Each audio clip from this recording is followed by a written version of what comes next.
what's your favorite sitcom? That's very uninspired. I mean, it worked. It worked. Hey guys, though. guys, what's your favorite space western? Firefly. We would all say Firefly is the difference. Probably Firefly. Okay, so background listeners, I literally just said, Adam asked if anyone had an opening bit, and I was like, yeah, I've got one, but it's a little uninspired. Well, all right. Well, I mean, The answer is Community. Adam, what's your opening bit? I don't think I have one. I think that 70s show was good in later seasons. Oh, I thought you meant you didn't have an opening bit. I'm not like. Oh, I thought you said, what's your favorite sitcom? Gosh. Well, let's see what Victor has to say, and We all then need we'll a cup move of coffee, guys. Well, Adam, you really don't have an answer? on. I said, does that 70s show... Oh, okay. I didn't hear that part. That was pretty good in later seasons. I'll be honest. Like, I've watched a lot of sitcoms, and I just really have trouble getting into them. Okay, so it's unanimous. Community. All right. Well, no, there are some. One vote for Community and 2 abstain. There are some that I find okay. All right, wait, was Parks and Rec a sitcom? Yes. I don't that. mind Parks and Rec. It's okay. If I had to pick a favorite, that would probably be it, because that's probably... Actually, yeah, that's literally the only one that I've actually watched the whole show, because I enjoyed it enough to watch the whole show. Victor, who's your favorite Booster Gold villain? Oh man, Black Beetle. Yep. I think that's the only one I could think of. I don't know if that's really the Victor answer. Frederick is not in touch with the common man. Vote Andrew Homiak. No, I mean, I don't know. They're Wrong for GenreBot. Wrong for America. All right, Adam, what's your opening bit? This one sucks and it's already over. All right, let's see. Okay. So, if we were all characters in a sitcom, what would your catchphrase be? Oh, that's a good one. They don't all have catchphrases. Thank you. I know, but if you were in like a bad sitcom, let's say we're in season 8, and your character is down to just like the nitty gritty, and all you have left is like one short phrase to describe yourself, to punctuate every sentence, and they're like, "Hey, I know that guy." Mine would be, "What's up, kids?" What's up, kids? What's up, kids? Grass What's up, kids? tastes bad.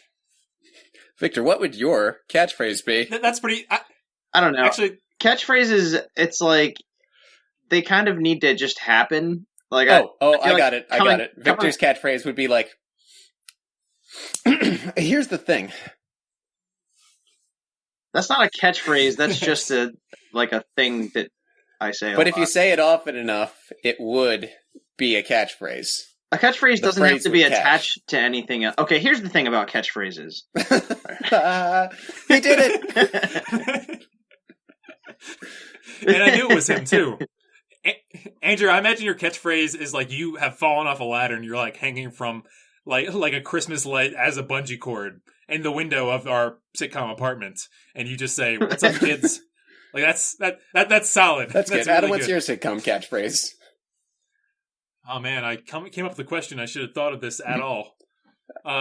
Victor, do you think we can help him out? I know what his catchphrase. I know what his catchphrase used to be until we mercilessly made fun of him for it. Now he stopped.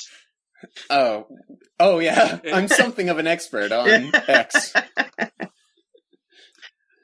I would probably do something like that, but in the engineering. Turns vein. out none of us are an expert on anything. It could be, "I'm an engineer."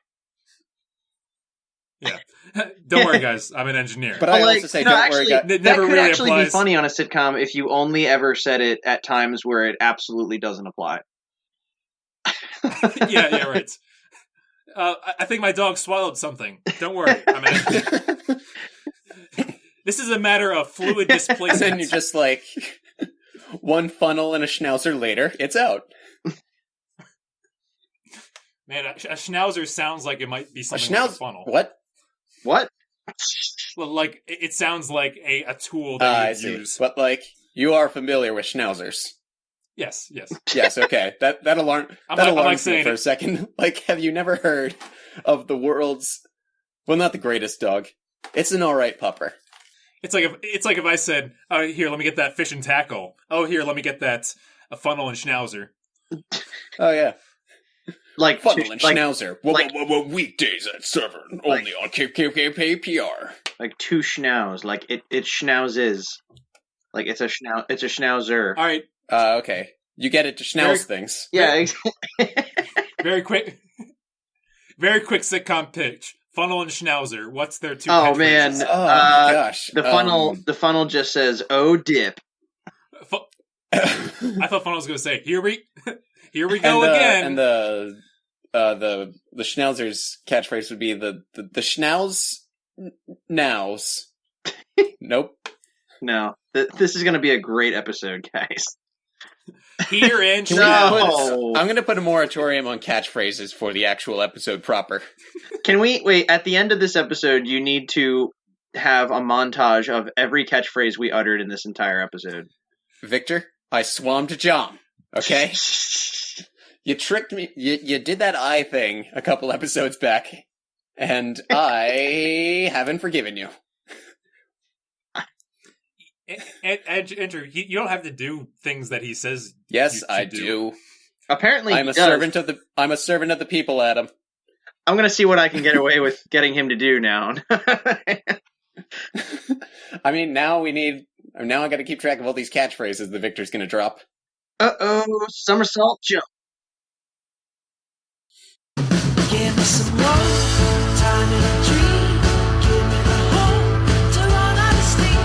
Somebody say it could be here, it could be wrong. I'm tired of dead in a year. I can't count the reasons I should stay. One by one, they all just fade away. Welcome to GenreBot, the group writing machine. This is a podcast where we take X amount of original characters, normally 3, this time 6, and we pick a genre and we put them into a story.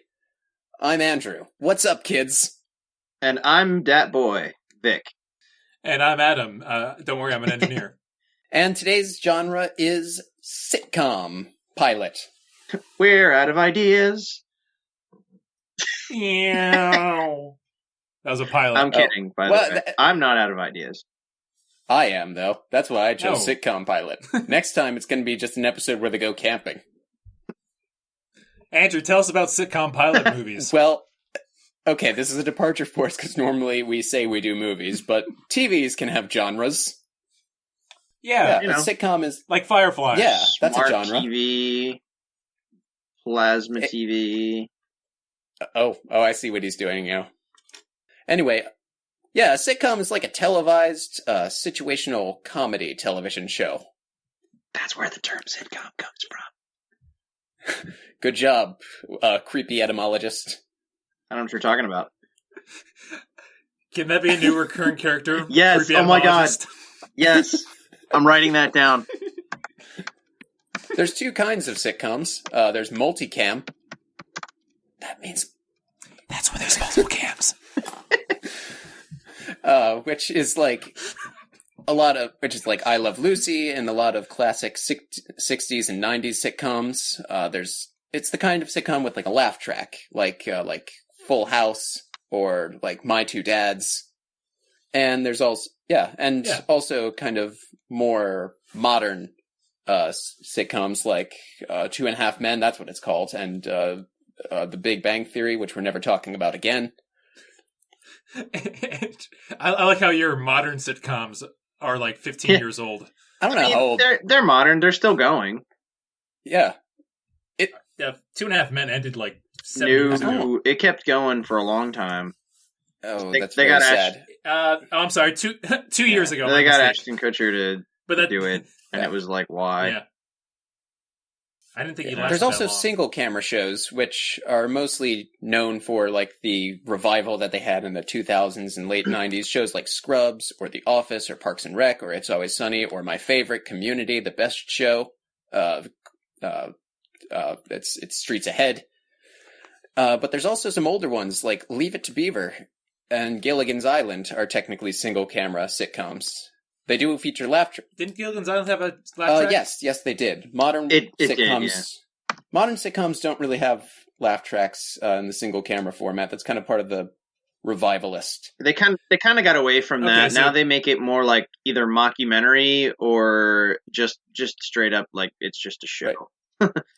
Community has a great bit where they're like Abed, the nerdy character, is making a documentary, and it's a send up of Parks and Rec, which is one of their like competitors on NBC. I'm excited about the narrative facility of the documentary format. It's easier to tell a complex story when you could just cut to people explaining things to the camera.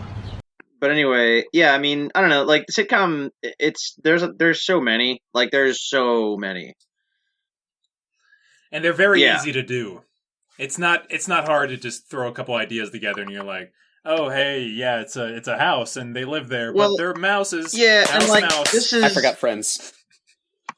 Well, this was something I was gonna say before. Like with sitcoms, like this is just a personal thing for me. I don't like. There are some that can be amusing. Like out of all the many sitcoms, like there are some that I don't really mind. But the thing that kind of bothers me about them is something that's actually kind of essential to sitcoms, and that's that they're shows about nothing.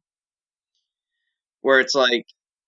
Seinfeld. Yeah, well, I mean, like, yeah, but that applies to like the whole genre. Where it's like sitcoms are usually like it's a family and this is what they're up to, or like, hey, these people have jobs, let's watch, like it's very like it's just a show about stuff that very well could happen in your own life, It's like a Unless it's more it's crazy like a comedy stuff. about situations, maybe.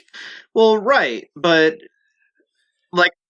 Would you also count the animated sitcoms like Family Guy and Oh, Well, American those are Dad? sitcom parodies But they also I mean, follow they're the also format. sitcoms because they're a parody. Well, it's like saying, is Austin Powers a spy It's movie? a spy parody. but it's But it's also Yes. a spy movie. I mean, I guess a movie about spies. it's under Done and done. it's under the broad umbrella of that, but it's not.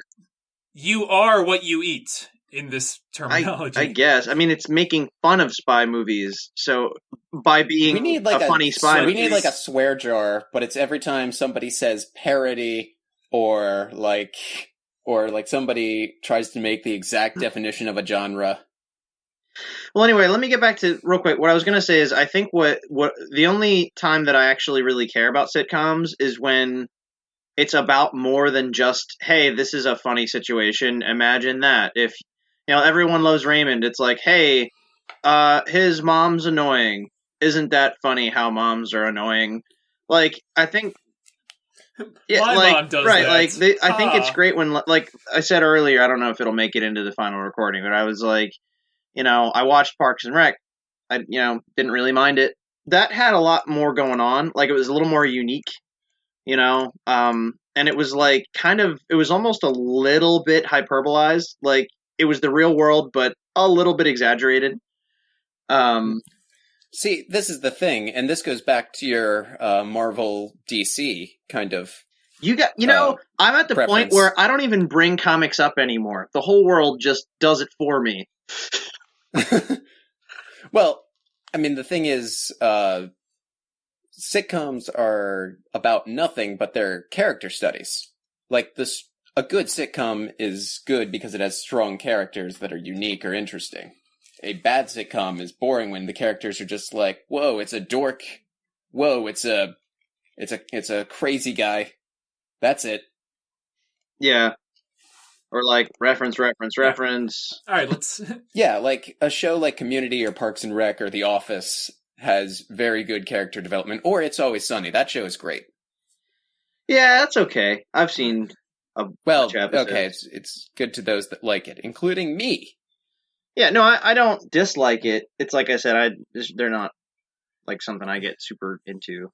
But anyway, Well, that's That's- fair because I that's feel the sitcoms. same way about BoJack Horseman. Yeah, I said it. well, I don't know. That's kind of a totally different thing, but okay. Andrew, that's not a sitcom. That's a sitcom Oh, okay, parody. that's fair. It's not a sitcom parody, actually. That's kind of a sitcom parody. It does have a parody of a sitcom in it, horsing around. This snake swallowed itself like 20 minutes ago. I'm caught in one of those things where it's like I can't say anything right, and I'm like, all right, fine. All right, let's get a move on. We got a lot of show to cover. Yippee-ki-yay, kids. It's time to do story time. What's that? Oh, story time. Nice to see you. How are you doing, story time? Well, I'm doing pretty all right. Well, I'm just here that's to gonna be be the pretty segment tough where we without just any take all these characters. characters and put them into a... Oh, ish. I like how you knock the door to let in stories. Get out of here, story time. Oh, okay, I'll come back later. There's no actual people in the room or outside of the room, but story it comes in.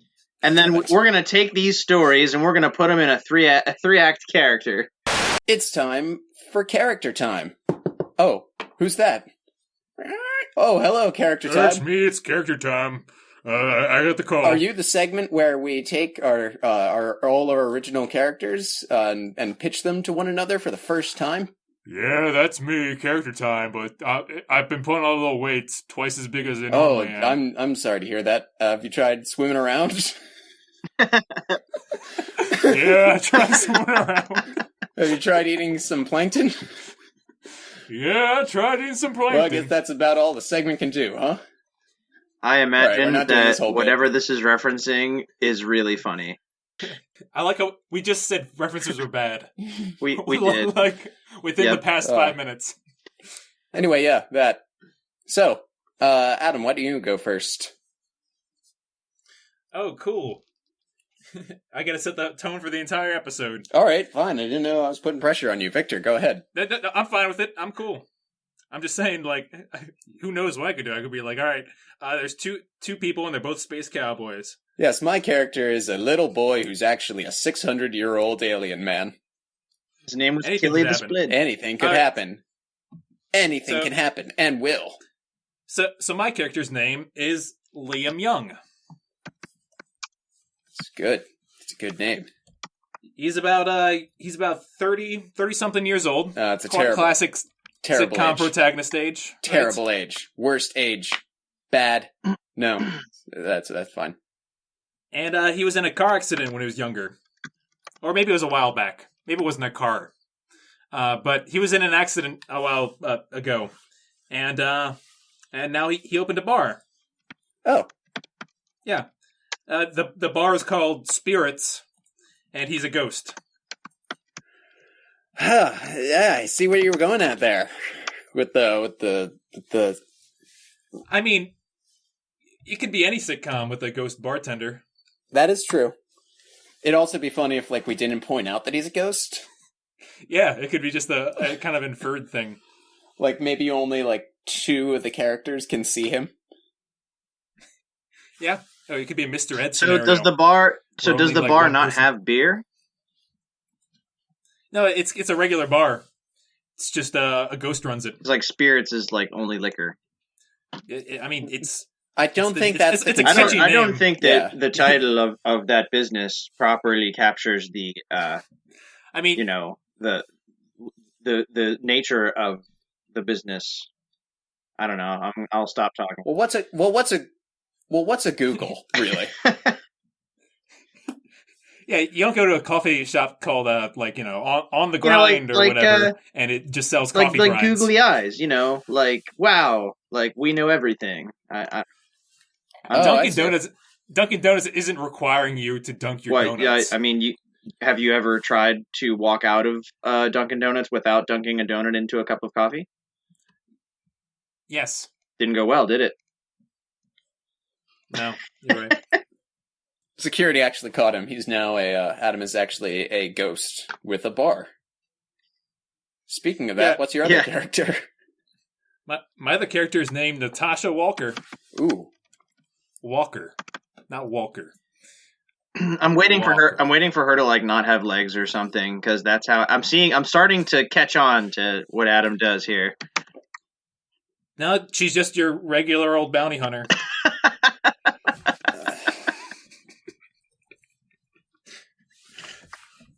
Once again, it's one of those, I don't know. I imagine something weird was going to happen, fantasy-wise, sci-fi-wise, so there's usually a bounty hunter in there involved, right? Yeah, she's one of those. All right. Just the end. Just... She maybe dated Liam Why don't at we one say? point, Go ahead. and not right now. That might make it awkward. Do you No, have something in mind that she's a ghost bounty hunter in no. particular? I was gonna or- say like maybe not so much Boba Fett, maybe a little bit more like the dog. Yeah, Who's like a the realistic dog? bounty hunter. I was Yeah, kind of yeah. aiming for realistic fiction. I didn't know that didn't go without saying. Hey, I think both of mine fit in realistic fishing. Except the fiction. ghost. He's like I said. Go. All right. Hey, Hey. I've done a twist or Well, two in my day. maybe All right, I know how to maybe twist he's a one of ghost those. bartender into like a Maybe he's one of those sitcom. ghosts that like doesn't look like a ghost. It's one of those like you wouldn't know unless you tried to like. It's one of those fan theories that the creators see, and they're like, "Oh, wait, we should really do that." But it actually is right. Yeah, but like they didn't have that plan. But in like the season finale, you see him like fade through a door. He was a ghost all along. Oh, dude, Yeah, and bounty hunter, that could mean he should different be things in he modern should be like terms. Danny Phantom, where he's like half ghost. He has ghost like abilities. He's a halfa. He can phase through things and shoot ecto beams. That Plasma sounded like it beams. was lyrics to the theme song, but it wasn't. No. Yo, Danny Phantom, he was just 14 when his parents built a very strange When his machine. parents built a very Yeah. strange machine, it was designed to view a world unseen. He's going to catch them all because he's Danny Phantom. When it didn't quite work, his folks just quit. But Danny took a look inside of it. There was a great big flash. Everything just changed. His molecules got all rearranged. Phantom, when he first woke up, he realized he had snow white hair and glowing green eyes. He could walk through walls with spear and fly. It was much more unique than the other guys. It was then that we knew what he had to do. He had to stop all the ghosts that were coming through. He's here to fight for me and you. He's going to catch them all because he's Danny Phantom. Going to catch them all because he's Danny Phantom. Going to catch them all because he's Danny Phantom. You should triple the speed of that.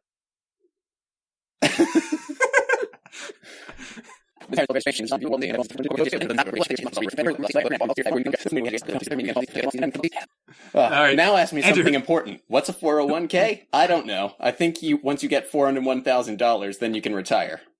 Andrew, what character is next? What character's next? Well, it's a Victor's character, of course. Okay. Well, I didn't go quite the same route as Adam, but I do think that it'll probably still fit. I'm getting almost kind of an Always Sunny feel here. So first, I have Terry James. He's, Is that a dude Terry It's a or guy. a lady Terry? he's like early 30s. And I said he's living in the same apartment complex as everyone else on this show, because that always seems to be how this goes. Or on the same block or whatever. He's always wearing dark sunglasses because he's blind. Actually, well, he isn't, but he claims to be. That's kind of his bit. So everyone thinks he's blind.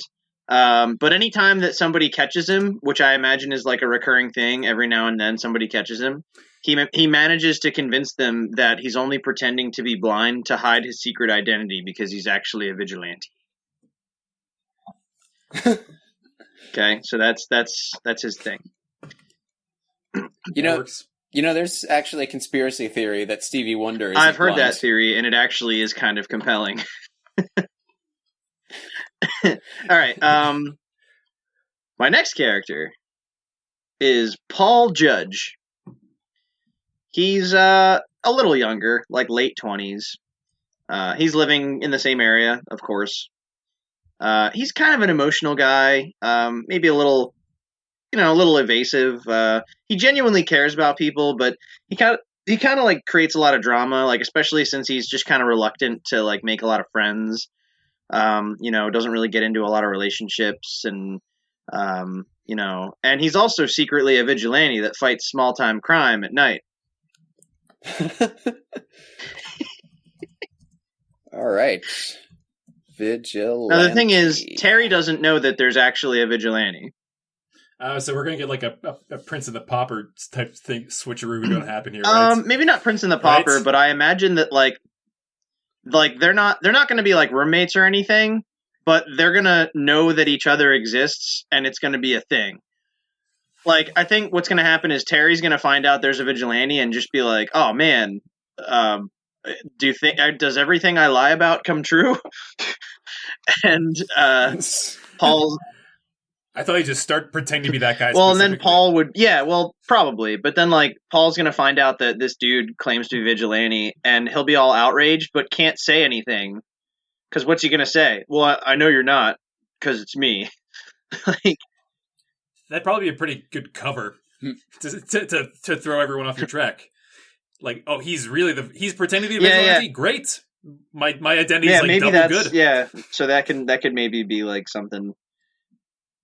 But yeah, so that's my thing. All right, that leaves us with me. My first character is named Abby Muldoon. Please tell me she hunts raptors. Kind of, sort of close. That is the inspiration, obviously. There's not that many Muldoons. A bounty hunter, Andrew, really? Okay, she is a animal lover. She works at a zoo / aquarium / museum. I'm not really sure which. I don't really care whatever one's funniest. Probably aquariums, right? Aquariums. Yeah, It's pretty aquarium's hilarious. much Yeah, okay. better for comedy. And she's new in town. Maybe she gets along a little bit better with animals than people. That sort of dynamic going on, like one of your Newt Commanders or like one of your Andrew Homiacs. Yeah. We all operated in our own comfort zone. Yeah. We do have some character archetypes here that I think we can use to flesh out some of these characters a bit. But before that, let's go to my final character, You okay? Malcolm Astley. Malcolm Astley. He's an... Yes. Is he a stranger to love? No, in fact, he knows the rules, and so do you. Okay. He's an Irish expat. He kind of dresses well, a little bit of a ladies' man, and always has a crack to wise. A wise to crack. What do you mean, wise pat? Expat? Irish expat. I don't know what that is. Can you use a different term to describe it? He is an Irish expatriate. He was from Ireland and emigrated. Oh, okay. The way you said that made it sound like he's like a soldier. Oh. Expats are kind of soldiers. They're fighting a war for justice in a hostile I thought maybe administration. like Pat was like the name of the Irish mob or something.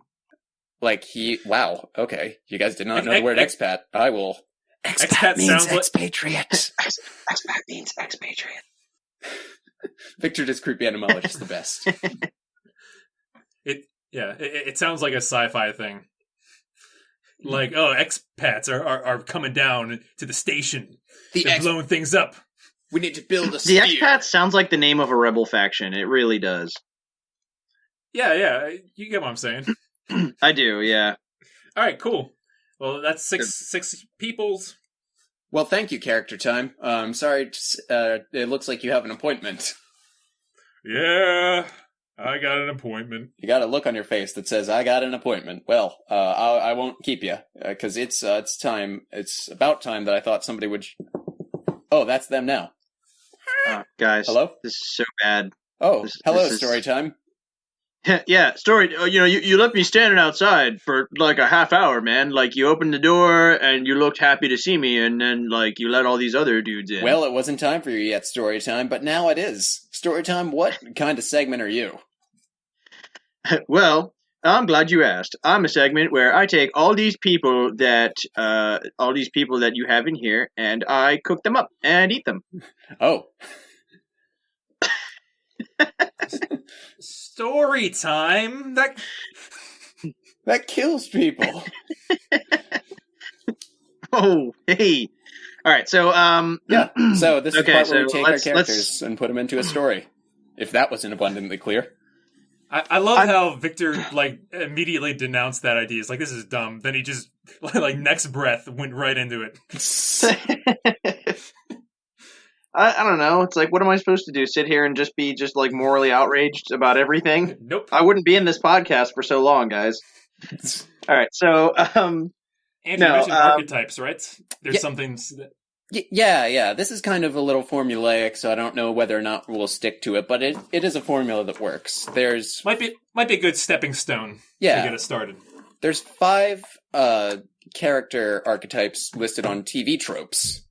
There's the Square, who's like an everyman protagonist, kind of like Ted from How I Met Your Mother. It's a pretty blank slate. There's the Wisecracker character, which is like Jeff Winger on Community or Jerry Seinfeld on the Jerry Seinfeld program. I was hoping you would just keep going with the same show.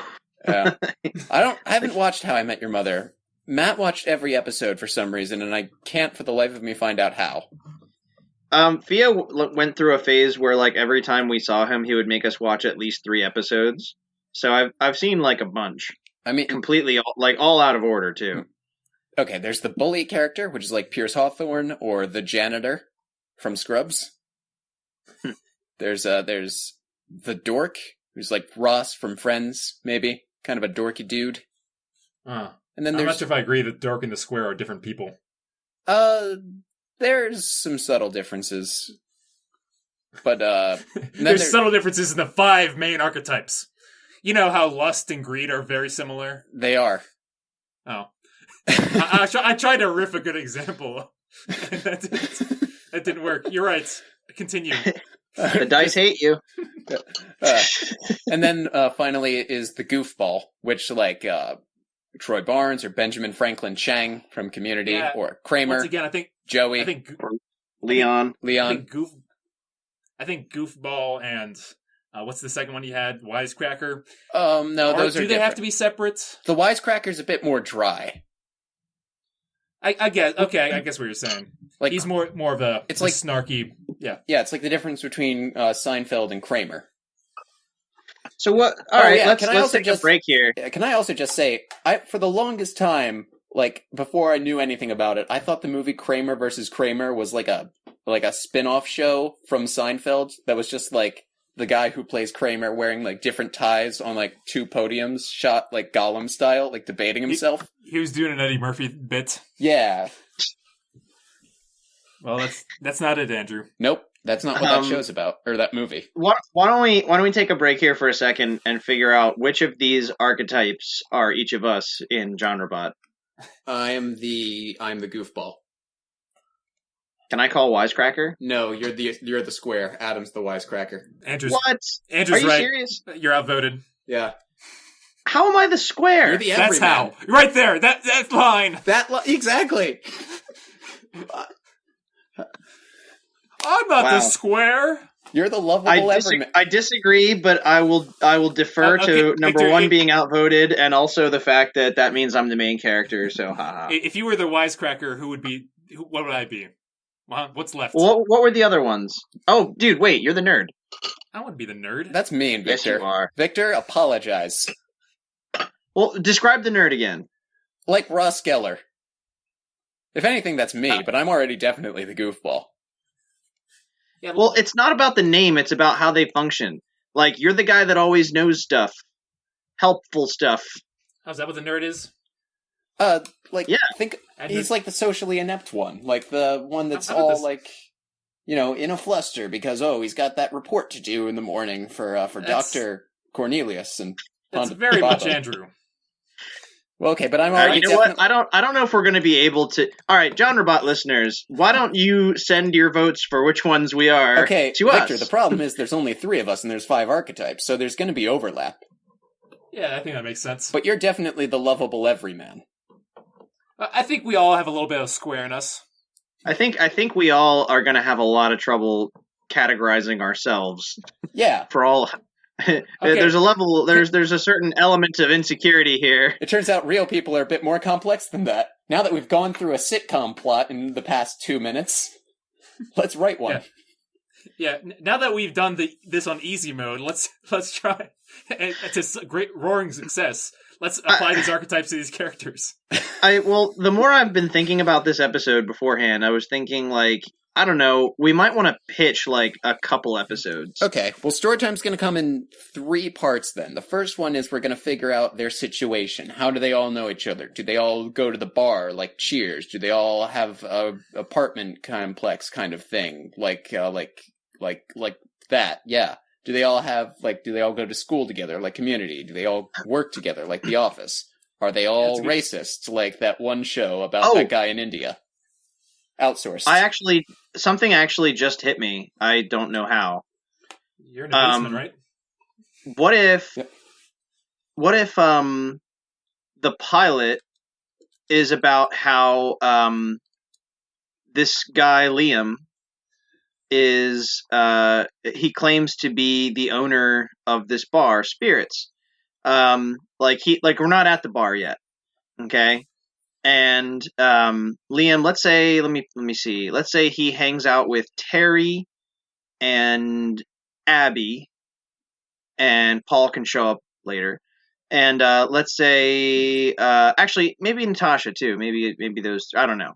But they're hanging out, and what can maybe happen is by the end of the episode, the twist is that they find out, like they go to Spirits and they see that it's like closed and it's trashed, and it's because he's dead, so nobody's running it anymore. And then that could be the setup for the show, because then they reopen the bar. And so they have a ghost friend, but he just kind of gives them business advice because, like, he's a ghost. He can't run the bar. He legally doesn't exist. Yeah. Let's punch up that premise a little bit, because let's like outline not like so much the pilot episode, but just a random episode. Like if you were to put a kind of basic spin to it, like are you saying that, all right, something happens to one of the people and they use the ghost bartender's advice to help them out? Okay, well we're doing this. We're doing this top down when we should be doing it bottom up. Could we age up Liam? Because I actually picture him being like the token older character. Oh, like possibly he could be the bully. Like he could be a bit Gordon Ramsay-ish. I'm picturing him as kind of like either like the like a combination of the janitor and Danny DeVito in Always Sunny. Okay. But I am picturing him played by Gordon Ramsay, which doesn't make sense because he's not an actor. I don't know. I mean, what do you think? It's your character, Adam. I'm thinking like Wilson from Home Improvement. Is that the neighbor? Yeah, that's the neighbor.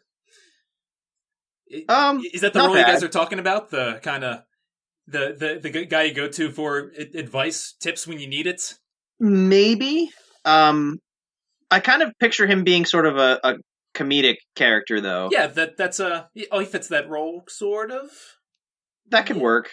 It could be one of those sitcom things where it's like he's mostly a ball buster, but then there could be that moment where he gets all serious and gives you advice. Yeah. And it usually starts with, "Look, I'm dead, so like your problems aren't so bad." That does sound. I am getting some strong Pierce Hawthorne vibes, who is Chevy Chase's character from Community. Yeah, that's the type of role I'm talking about. There might be an episode or two down the line about him, but he just gives advice to the main characters when they need it. Yeah, I mean, maybe like one of the ongoing things could be that like they want to figure out why he's still a ghost, like like why he isn't at rest or whatever. It's not, but it's no big rush. No, this is working out just fine in the meantime. This movie's about this sitcom's about Liam now. It's like there's ghosts. Let's reconcile with that. No, Liam's the frame. Like Liam sets up what brought them together and why they're running this bar. But but he's not the show. You know what I mean? Mm-hmm. It's like Always Sunny is kind of the same, where like he owns the bar and they all work there, but that's not the show. That's the framework. Yeah, possible. I think let's see if some of these other characters add some more dimensions to it, because this is a world where there's also vigilante justice running around. Let's address that. It's a very heightened reality. Well, I feel like Terry wouldn't work there. He would just be that blind guy that comes in and is just like a regular there. Okay. Well, more like let's talk Terry and Paul's relationship. Like, how's that? What's up with that? Because you mentioned some of that. I was getting some roommate vibes from them, but I think you specifically mentioned that they're not roommates. No, I think that would be way too corny. Like, I want them to be strangers. I want the reason for them to meet is that, well, they meet because Paul does like some undercover work and finds out that this is the guy who's claiming to be the vigilante. And then he gets to know him and realizes, oh, he's just an idiot that pretends to be blind so that people will have pity on him and be nice. So, wait, what if Natasha is after the vigilante? That makes sense. I saw that earlier. I thought that would kind of work. And then again, since he has a secret identity, like he has to hide it from Terry so he can keep his bit going, and then he has to hide it from Natasha so he doesn't go to jail. Like, but here's the thing, though, is with a sitcom as opposed to like a movie, there is a status quo that needs to be maintained. Every episode, things kind of mess up a little bit, but then they come back together, and you can kind of repeat that on loop in an episodic fashion, right? Yeah. I think that is definitely the true blue formula, but I think if we're going to go back to that term modern sitcom, I feel like they try to mix things up more, like leave you on that cliffhanger. Like in the last minute of the episode, something happens where someone just walks in the room like, so-and-so's dead, or, surprise, I'm pregnant, or like, what? And then boom, like, now the whole show changes. Kind of like Parks and Rec, how even though some of the early seasons were a little repetitive, like eventually things change and made like big graphic changes. Became more serialized. Yeah. Like Archer is a very serialized show, and that's pretty much a sitcom. We have a very forgiving definition of sitcom. It's sitcom's a very vague genre. Situational comedies. If something weird happens and it's a comedy, then you got what you need. I don't know. When I picture sitcom, I really try to go for like the true like studio audience kind of thing. Oh, yeah. Let's decide that now. Multicam or single camera. I was picturing single camera, but now I think maybe multicam. Multicam's pretty cool. Multiple cameras. Whoa. Did you guys hear that? It was like some kind of ghost bartender. I don't know, but I feel like I know more. To give you a peek behind the curtain here, I got the idea for a bar named Spirits run by a ghost from my creative writing class where I pitched a sitcom idea, which was like a big classic multicam. And it was about a bar and all the attendees and like people there were classic movie monsters. and I was just like very fast. I had a bunch of ideas for episodes that were like, oh yeah, the Frankenstein guy, he accidentally left something of his at this girl's house that he stayed over at, but the thing that he left was his arm. So they have to go there and they have to break in and they have to get his arm back. How'd you forget that? That's a better sitcom than anything that we're gonna make. But the idea behind that was it's kind of like a return to classic forms, multicam, lots of laughing, good stuff like that. Maybe that's a good direction to take. What? Yeah. What can we? I feel like can we just do a better job here, real quick, of explaining for the listeners what all those things are, like multicam and all that stuff. Were you listening? Yeah. I don't remember us really like. If we did, it was fast. So like, let's just. Multicam is when there's the camera point. It's kind of think faraway shots. Think of laugh tracks happening in the background. Honey, I'm home. Hey, that type of stuff. While single cam is more like The Office, tight location, single camera, following people around, mockumentary style. It's not always the difference between the two. Yeah, it's not always mockumentary though. A documentary parody is a different format, or it's a sub format. You have talking head cutaways if you're doing that. That's mockumentary, which I don't think this is a mockumentary. No, definitely not. In that case, I'd like to do single cam then, make it more of like a single camera's like a Gilligan's Island or like a Scrubs. But can we do single cam but not studio audience? That's usually how it goes. Or that's how it goes traditionally. Nowadays. Yes, nowadays. Nowadays, yeah. I'm okay with studio audiences, but I feel like there's stuff going on in this show that it's like, I think your typical studio audience might like not get it. The typical studio audience would say, what? Yeah. Why is there a bounty hunter as a main character? Okay, I can't relate to that. Let's pair up some of these. I think there's at least two pairs of roommates here. Like, maybe Natasha and Abby are roommates. And Terry and Malcolm. Or either that or Malcolm and Paul. Malcolm and Paul might be a good duo because Paul... I think, yeah, because Paul is kind of like evasive and introverted and Malcolm's a bit more of like a ladies' man, as I've written here. Terry wants to be a ladies' man, but he's just just such a, I don't know which archetype he is, but he's one of those, like, you hate him, but he's funny, so you're okay. He's almost kind of like John Ralphio, where it's like, he is a person that I would very quickly punch. But he's amusing. That sounds like a type of goofball. Well, but he's like amusing though, because he's just so ridiculous and awful. So I imagine that's kind of how Terry is. And like you said, Malcolm, he actually is kind of a ladies' man, cracking wise and stuff. So maybe like maybe Terry and Malcolm. No, I like Paul and Malcolm. I like because Paul and Malcolm. Yeah, because Paul's kind of a younger guy and is a little emotional and kind of like evasive and introverted because he's secretly a vigilante. Can we say that Malcolm and Terry know each other though? So when they go to the bar, yeah. I think Terry is Terry. Yeah, go ahead. I think Terry is friends with Paul or something.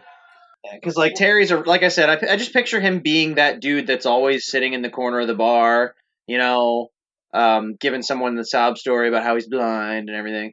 Kind of just a shifty, like slimy con man type is what he sounds like. Yeah, that could be a thing where like Malcolm tries to bring Paul to the bar to like cheer him up or whatever. Oh, and Paul is definitely the square. He seems like our everyman. Probably. That makes sense. Our everyman's a vigilante secretly? Yeah. Aren't we all? No. You have to sell it to be better. Adam Lemma, you have failed this city.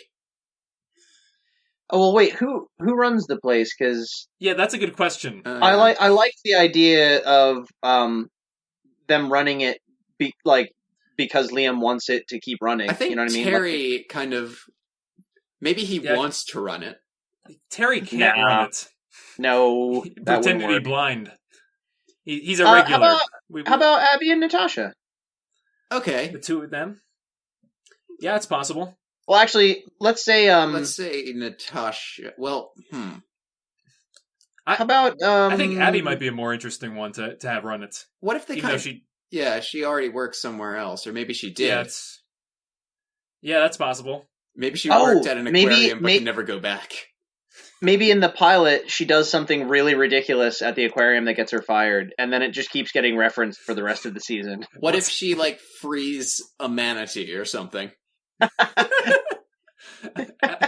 Yeah. Can't she free something a little more can walk on land?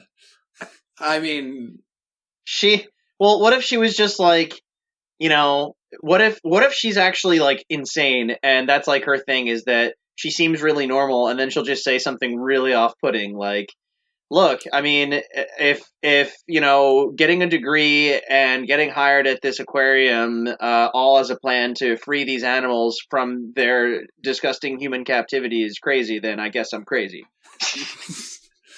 Yeah, I also like the idea that maybe she's doing so many jobs and working so much, she's just kind of like overstressed. Oh yeah, that's good. Like she got a degree in like animal husbandry or something and has no idea what to do with it, so she just keeps like bouncing around from job to job. I feel like she and Paul are going to be the sitcom couple that you're constantly rooting for, but just like don't get for a long time. Oh, that's nice. Yeah, that's pretty good. She's the dork, and I think we've got all 5 filled out. Run through them one more time for me. Okay, the square is Paul. The wisecracker is Malcolm. The bully is Liam. The dork is Abby, and the goofball is Terry, and that leaves Natasha, who strikes me as kind of abrasive, I guess. Yeah, well, she's a bounty hunter, so she could probably maybe she's a little bit bully, a little bit wisecracker. Okay, there's some really good connections here if you're running through it. So if Abby and Paul are kind of maybe the de facto will they won't they couple, that's interesting tension there because Abby's roommate is trying to hunt Paul. Yeah, that is actually Well, long term, I could see all kinds of like episode material. Mm-hmm. Yeah, there's definitely the episode where Natasha totally thinks that Terry's is the vigilante. Right. Guys, I think I just realized why there are so many sitcoms. It's easy. They're super easy. Yeah, that's why. Oh man, like I've got like 10 episodes figured out already. List a few. What were some things that you're thinking? Yeah, let's put this on a Dan Harmon story circle. Why don't we take turns? Okay. Like I said, Frankenstein arm. That's like a beep. All right. Okay. There's gonna be. I already pitched the episode where Paul finally confronts Terry about what's going on. That's hilarious. That's a season That's gonna finale. be it. Yeah. Well, maybe. I'm thinking there's got to be an episode where Natasha and Abby double date with Paul and whoever Natasha's dating, and it ends up being really weird because Malcolm, maybe, or just some guy who like calls himself the Sting. No, because Natasha has a beard Natasha keeps talking about the vigilante, and like that, it's one of those like typical superhero conversations where it's like, do I defend him? Do I denounce him? He's trying to impress Abby, but he's afraid that if he defends the vigilante in front of Abby, he'll give himself away, and that could be like a whole. I'm picturing Natasha's date for that episode is just like a Viking archetype who like doesn't say anything. He's just like eating a steak and has like a huge beard and looking at Paul awkwardly the whole time. That should be a running gag that she has a different boyfriend like every couple episodes. Oh, that's who she is. Got it. No, I love. That's a fun archetype. But in order for that archetype to work, there has to be some main guy in the cast that likes her a lot. I think maybe Malcolm, who can normally get any lady, but Natasha is kind of abrasive. Maybe Terry ends up with her like in season 5. Down the line. Yeah, well, he's a regular there. I can see that being that touching sitcom moment where he's just like, yeah, I mean, I come down here every day, and it's, not just because I'm a loser. Maybe I want to actually see you or something like that. I like that if they jokingly do that, like early on, like do that in an earlier season for like a one-off episode to get Malcolm mad or something like that. But Terry's like, yeah, I didn't really mean it. Then later on, it's like, oh yeah, maybe there was a little more to that. Fun shipping stuff. But yeah, okay, so Malcolm's got a crush on Natasha. There needs to be an episode where they need to handle like the legal like paperwork or something for owning the bar, and in order to do it, they have to play it off like Liam's still alive. So he has to like get through the whole episode like walking around and not touching anything so he doesn't phase through it. Yeah. That's really funny. Oh yeah, Adam, I also thought, what if Abby's got like some kind of specimen of some kind of like I don't know, maybe a monkey arm in a jar, and she left it at some guy's house, and they need to go get it. So we can adapt that plot. I've got one. Yeah. It's a monkey's paw. At one point, they all go to the bar, and they see that suddenly the bar is aquarium themed, and there's all kinds of really weird, exotic, like just aquatic life all over. And she tries to play it off like, yeah, I'm trying to spice things up. And then they quickly find out she stole all this. But the thing is, it brings in like crazy business. They're halfway to freedom. Yeah, but it brings in like insane. She created my seafood restaurant, Seafood and Eat It. But anyway, like the hook could be like she does that, and obviously they're like, we need to get rid of this, but it ends up getting like a lot of business for them. So, Mommy, is that the same sea turtle that was at the aquarium? I would know that turtle anywhere. I raised that turtle from a little turtleling. Can we go back to kind of the original premise here, the original hook about Liam, the ghost of the bar, and how they have to reopen it? I just want to, let's add like a little more foundation to that. Like in my head, I said, oh, what if there was some kind of like special deed to the place, some sort of, in my head, like the default thing I'm thinking of is like, oh, there's if they find it, then they own it. There's some treasure that, yeah. I'm just thinking like, oh, what if there's some kind of great thing of value here that's a reason for it, or I don't know. I think there has to be a little bit more to that hook. What if it's built on an old Indian burial ground? Maybe in like a couple episodes they figure out why he's still here as a ghost, and it's something really dumb and simple. Like what if it's like unfinished business, like he can't find like some kind of like possession that he had, like a Maltese Falcon or a MacGuffin or whatever. No, wait, that's it. But he doesn't want to find it because then wait he'll a go second, to heaven and he likes this bar. I have something. What is it? But by unfinished business, what if it's actually the unfinished business? Maybe his goal is to work at a bar for 50 years. That's not bad. And it's probably better than what I had, which was that they find out later that he's not actually a ghost, he's a genie, and that he's trapped inside like an old liquor bottle. What if he's trapped inside the bar? Like the bar is his bottle. I don't know. I thought the liquor bottle was pretty clever. Okay. Yeah. Yeah, you're right. And then once they figure it out, that like if he pisses them off, they can just like put him back in the bottle. But then do we run into a problem with like that episode of The Simpsons where they reveal that Seymour Skinner isn't actually Seymour Skinner? Like, I thought it was a ghost this whole time, and Ghost is better. Like, I think the genie thing kind of cheapens it and genie makes would it be like a good. I don't know the explanation, but if we did that for one episode, that'd be fun. oh, what if his cousin visits Halloween? Oh yeah. What if Halloween? He could actually be a genie and just like pop in and out of a bottle. Yeah, that's pretty good. And so let's see. And he finds out that if he dresses as a genie, like all these different creatures, like demons and genies and stuff, it's just a matter of like self-identification. So like he actually can grant wishes when he's dressed as a genie. Oh, no, that's complicated.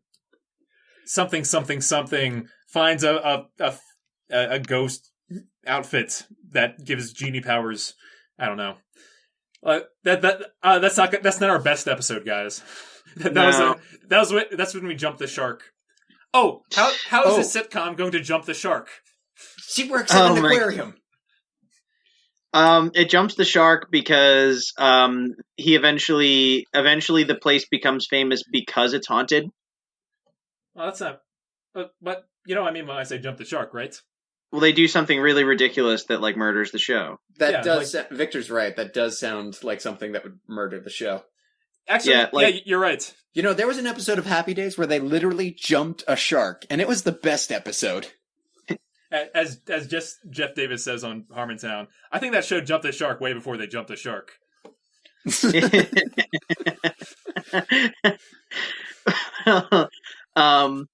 But anyway, yeah, no, that could really jump the shark for that show. Is like, they try to make a big thing about it. He has an Iron Man moment of, no, this bar is really haunted, and then it's just like business as usual, and it kind of just deflates the whole ghost thing. But then that could be the season finale. Is like, now that the whole world knows about it, like he ends up somehow through some BS bad writing, he ends up crossing over, and then it's done. Yeah, I guess I worked here long enough. Yeah. Well, I'm finally checking out. This is the end. Until we get accidentally renewed. And then that song, This Is the End by The Doors, starts playing. It's not a good joke. I know, that's the point. Like, it's just... All right. We've talked about the entire life cycle of this sitcom now. we went from the pilot episode to like when the show gets old and no one wants it anymore. We were just supposed to write a pilot episode, but we didn't, guys. We made a sitcom. This really was just a roller coaster, guys. We made 8 seasons of a sitcom in an hour. Actually, I would argue that what we did was pitch our season 1 arc, and we ended up basically writing our show out of existence in one season. Which is good, because no one's doing this. We're not going back to this. I feel like we have better chances of getting a sitcom made than a movie, though. Not that I want to, but... It depends on who it's with. True. Throw something really good to, what's that one place? Yeah, you got it. Don't worry about it. All right, well, let's name this sucker. Spirits. All right, Kindred let's do Spirits. I thought Spirits wasn't bad. Spirits could be in the title, but I don't want that to be the whole title. It's like Cheers. What about Kindred Spirits? Kindred Spirits is not bad, but I think we can do better. All right. Oh, by the way, we've got 5 minutes for this. Yeah, 5-minute limits. Starts now. 5-minute limit? Yes. This is the part where we name it in 5 minutes or less. We didn't have this rule in the beginning, and it was a nightmare world. But now we're in happy times. Yeah, Happy Times, Friends. It's something kind of short and catchy and punchy. It doesn't. You don't need to give it a lot of words. That's why I like Spirits, because it's kind of bam, bam, bam. Spirit sounds a little too mystical. Keeping spirits up.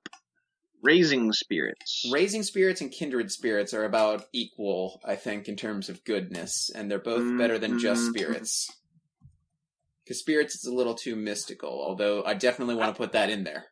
I do like the... Well, it's double meaning, which is wonderful for sitcom names. Right. Free Spirits. That's not bad. That's pretty cool. That's not bad. Let's keep going though, but that's not bad. Free Spirits. But they do sell spirits. Yeah, no, not really free. Yeah. Good spirits. Well, Wine and spirits. Whining spirits. It has to be a double meaning, I've now decided. Yeah. Like I said, anything with spirits is double meaning. Yep.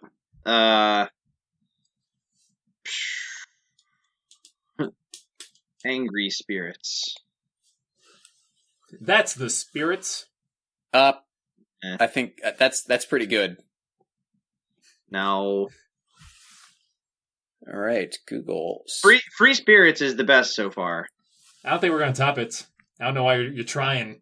Yeah, all right. Yeah. I'll just accept it. Yep, Free Spirits. Okay, I really liked Kindred or Raising Spirits better, but Kindred Spirits. It sounds too serious. Oh wait, you said Raising Spirits?